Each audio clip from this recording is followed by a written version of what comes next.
নিজেদের স্বার্থেই তারেক রহমানের নেতৃত্বাধীন বিএনপির ওপর আস্থা রাখতে চায় ভারত। বিশ্লেষকরা বলছেন, খালেদা জিয়ার প্রতি শ্রদ্ধা জানানোর মাধ্যমে সেই বার্তা দিচ্ছে দিল্লি।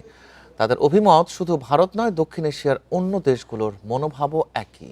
কারণ আঞ্চলিক নিরাপত্তার স্বার্থেই বাংলাদেশে মৌলবাদের উত্থান দেখতে চায় না প্রতিবেশীরা। সাবেক প্রধানমন্ত্রী বেগম খালেদা জিয়ার প্রতি শ্রদ্ধা জানায় দক্ষিণ এশিয়ার প্রায় সব দেশ।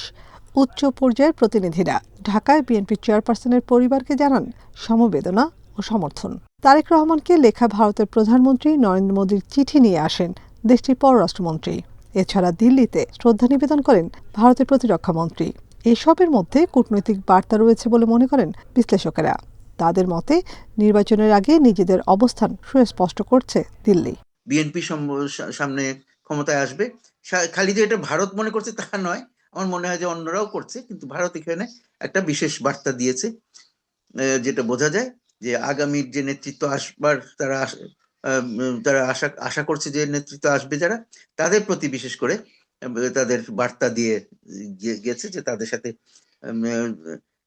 দুই দেশের সম্পর্ককে এগিয়ে নিতে, তাদের সাথে কাজ করতে তারা আগ্রহী। দক্ষিণ এশিয়ার অর্থনীতি ও রাজনীতিতে গুরুত্বপূর্ণ বাংলাদেশ। বিশেষজ্ঞরা বলছেন, সে কারণেই সুষ্ঠু রাজনৈতিক চর্চার উপর ভরসা রাখতে চাইছে বেশিরভাগ দেশ।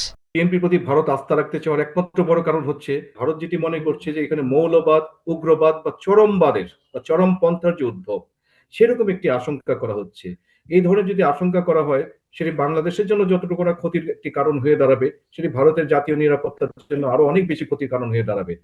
দিল্লির কূটনৈতিক নমনীয়তা বাংলাদেশের জনগণের ভারত বিরোধী মনোভাবেও পরিবর্তন আনতে পারে বলে মনে করেন বিশ্লেষকেরা।